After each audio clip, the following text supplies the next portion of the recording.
నమస్తే, welcome to Leo. మనతో ఉన్నారు పొలిటికల్ అనలిస్ట్ అంకం రావు గారు. సార్ నమస్తే. నమస్తే సార్, మనం చూసుకుంటే అసెంబ్లీకేమో వైసీపీ వాళ్ళు రారు, జగన్ అండ్ మిగతా 10 మంది బ్యాచ్ డుమ్మా కొడతారు. అదేవిధంగా కౌన్సిల్ని వాకౌట్ చేస్తున్నా అని చెప్పేసి అంటారు. గతంలో కౌన్సిల్లో కూడా అడిగిన క్వశ్చన్స్కి సరైనటువంటి సమాధానం లేదు. ఏదైతే అమరావతికి సంబంధించి మీరు 3 క్యాపిటల్స్ అన్నారు కదా, ఏమైందన్నప్పుడు మేము చర్చించుకొని చెప్తానో ఇప్పటిదాకా సమాధానం లేదు. అటు అసెంబ్లీకి రాక ఇటు కౌన్సిల్ని ఎగ్గొట్టి వెళ్ళిపోవడాన్ని ఎలా చూడాలంటారు? అంటే భవిష్యత్తులో రేపు పొద్దున గవర్నర్ గారు నియమించే శాసనమండలి సభ్యులు కావచ్చు, లోకల్ బాడీల నుంచి ఎన్నుకునే శాసనమండలి సభ్యులు కావచ్చు, శాసనసభ్యులు ఎన్నుకునే శాసనమండలి సభ్యులు కావచ్చు, ఈ సంఖ్య కనుక రేపు పొద్దున జరిగితే ఆటోమేటిక్గా వైఎస్ఆర్సీపీ పార్టీ కనుమరుగైపోయింది. అందుట్లో అనుమానమే లేదు. ఇప్పుడు దాకా వాళ్ళకి కొంచెం దాంట్లో ఆధిక్యత ఉంది కాబట్టి వాళ్ళు వస్తున్నారు. ప్రతిపక్ష హోదా కూడా వాళ్ళకి బొత్స సత్యనారాయణ గారికి ఇచ్చారు కాబట్టి వాళ్ళు వస్తున్నారు అక్కడ. ఇప్పుడు వాళ్ళ స్లోగన్ ఏంటి? శాసనసభకు ఎందుకు రావట్లేదు? అసలు శాసనసభ్యులు అంటే ఎవరు? ప్రజలు, వాళ్ళు వాళ్ళ పరిధిలో వాళ్ళు వచ్చి శాసనసభలో చెప్పుకోలేరు కాబట్టి, శాసనకర్తలుగా శాసనాలు చేసేవాళ్ళు వీళ్ళు కాబట్టి, వాళ్ళ ప్రతినిధిగా ఒక 2 లక్షల మంది పైన ఉన్నటువంటి ఓటర్లకు ప్రతినిధిగా వాళ్ళు ఎక్కువ మంది ఒక వ్యక్తిని ఎన్నుకుంటే అతను వస్తాడు శాసనసభకి. అతని విధి విధానాలు ఏంటి? అతను చేయాల్సిన పనులేంటి? శాసనసభలో వచ్చేసి ప్రజా సమస్యల గురించి కావచ్చు, నియోజకవర్గ సమస్యల గురించి కావచ్చు అతను ప్రశ్నించాలి. శాసనాలు ఏదన్నా చేసేటప్పుడు దాంట్లో తప్పొప్పుల గురించి లేదా ప్రజలకు ఏ విధంగా ఉపయోగపడతాయి అనే దాని గురించి చర్చించి మంచి చెడులు మాట్లాడుకోవడానికి శాసనసభ్యులు కావాలి. శాసనసభ్యుడిగా ఎన్నుకునేటప్పుడు వాళ్ళు ఆలోచించేది ఏంటి? ఇతను ముఖ్యమంత్రి అవుతాడా లేదా ప్రతిపక్ష నేత అవుతాడని కాదు కదా.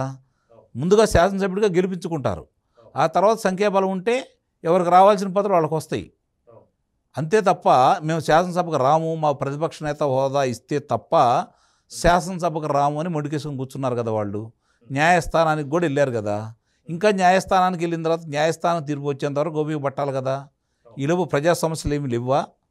మరి బయట ఎలా మాట్లాడుతున్నారు? దాని గురించి ఆ సమస్యలు ఉన్నాయి, ఈ సమస్యలు ఉన్నాయి అని చెప్పని అదే మాట శాసనసభకు వచ్చి అడగొచ్చు కదా. ఎందుకని రావట్లేదు?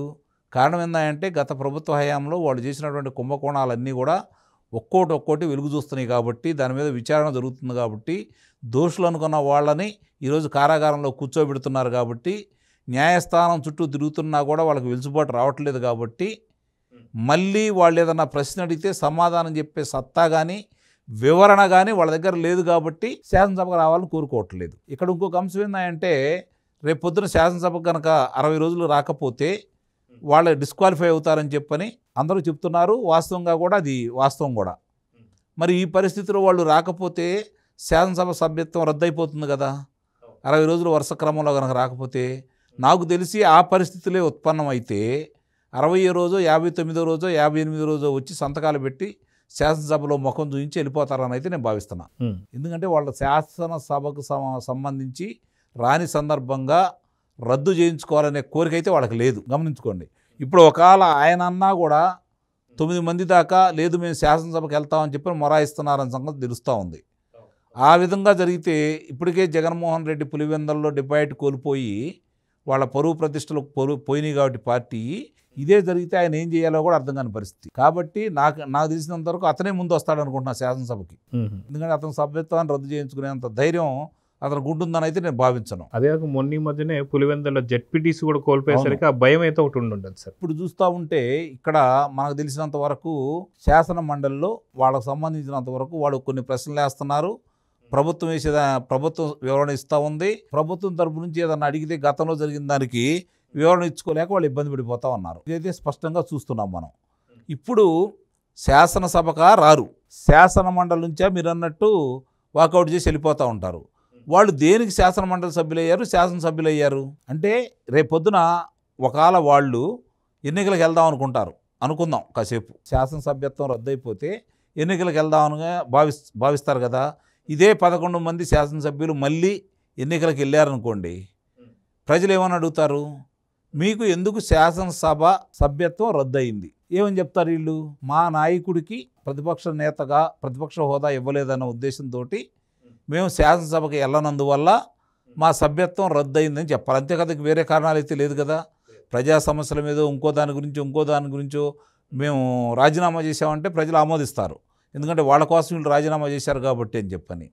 ఇప్పుడు 11 మంది ఆ విధంగా అని చెప్పని సభ్యత్వం రద్దయిన తర్వాత మళ్ళీ ఎన్నికలకు వెళ్తే ప్రజలు ఈ మాట అడిగితే ఇప్పుడు 11 మంది ఉంటే మీకు ప్రతిపక్ష హోదా రాలేదు కదా, రేపు పొద్దున ఈ 11 మంది గెలిచినా కూడా రాదు కదా, మరి అప్పుడు కూడా మీరు శాసనసభకి వెళ్ళినప్పుడు మిమ్మల్ని ఎందుకు గెలిపించాలని చెప్పి ప్రజలు అడిగారు అనుకోండి, వీళ్ళ దగ్గర సమాధానం ఏముంది? ఇక్కడ శాసనసభలోనూ సమాధానం చెప్పలేరు, శాసన మండలిలోనూ సమాధానం చెప్పలేరు, ప్రజలకి సమాధానం చెప్పలేరు.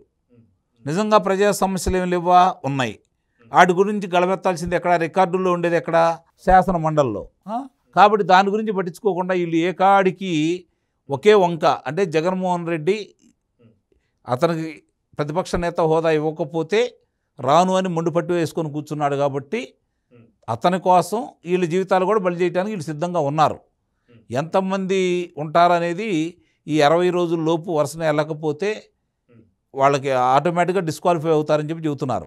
డిస్క్వాలిఫై అయ్యారనుకోండి, అప్పుడు వీళ్ళు కొత్తగా కూడా కొంతమంది శాసనసభ్యులు ఉన్నారు. మరి వాళ్ళ పరిస్థితి ఏంటంటే వాళ్ళే ఆలోచించుకోవాలి. ఇప్పటికీ ఒక 6, 9 మంది దాకా అయ్యారు, మేము శాసనసభకి వెళ్తామని చెప్పని మొరాయిస్తున్నారని తెలుస్తుంది. చూడాలి ఏం జరుగుతుంది అనేది. అదిగాక సార్, మనకి ఎందుకని జగన్మోహన్ రెడ్డి గారు రావట్లేదంటే ప్రతిపక్ష హోదా ఇవ్వడం లేదని ఒకటి, లేదా నిజంగా ముఖ్యమంత్రి గారు ఎంతసేపు మాట్లాడితే అంతసేపు నాకు సమయం ఇవ్వాలని చెప్పి ఒకటి, ఈ రెండు కూడా జస్ట్ ఒక సాకులాగా చూపిస్తున్నారని చెప్పి వైసీపీ నేతల్లోనే ఒక రకమైన చర్చ నడుస్తుంది. ఏంటి అంటే ఏదైతే శాసన మండలిలో బొత్స సత్యనారాయణ గారికి ప్రతిపక్ష హోదా ఉంది, ఆయన కొంచెం ప్రశ్నిస్తున్నారు, కొద్దిగా మాట్లాడుతున్నారు, సో అది వేరు. కానీ ప్రతిపక్ష హోదా ఇచ్చినటువంటి ఒక బొత్స కన్నా చాలా తక్కువైనటువంటి ఒక విలువ నాకు ఇస్తున్నారు, నాకు ఆ హోదా కూడా లేదు, సో నా పార్టీలోనే నాకన్నా ఎక్కువ స్థాయిలో ఉన్న వ్యక్తిని చూసి అహంతో రావట్లేదని కొంతమంది అంటున్నారు. మీరేమంటారు? అతను మామూలుగా వచ్చి శాసన మండలిలో వాళ్ళు రావటం వేరు బొత్స గారు, ఇక్కడ ఈయన వచ్చి ప్రభుత్వం అడిగే ప్రశ్నలకు కావచ్చు, రఘురామకృష్ణరాజు గారు, లేకపోతే అయ్యన్న పాత్రుడు గారు, చంద్రబాబు నాయుడు గారు, లోకేష్ బాబు గారు, పవన్ కళ్యాణ్ గారు, అనిత గారిని చూసి తట్టుకోలేకపోవచ్చు. ఆ కారణం కంటే కూడా ఈ కారణాలు ఎక్కువ. రెండోది, వీళ్ళు అడిగారనుకోండి, కుంభకోణాలకు సంబంధించి ఒక్కొక్క అంశం బయటకు వస్తుంది కాబట్టి వీళ్ళు దాంట్లో దాని గురించి మాట్లాడారనుకోండి, ఏం సమాధానం చెప్పగలడు? ఇప్పుడు కానీ ఏ సమస్య గురించి మాట్లాడతాడు? ఇప్పుడు రైతుల సమస్య గురించి మాట్లాడతాడా? ఇరిగేషన్ సమస్య గురించి మాట్లాడతాడా? మైనింగ్ సమస్యల గురించి మాట్లాడతాడా? మద్యం గురించి మాట్లాడతాడా? దేని గురించి మాట్లాడతాడు? పింఛన్ల గురించి మాట్లాడతాడా?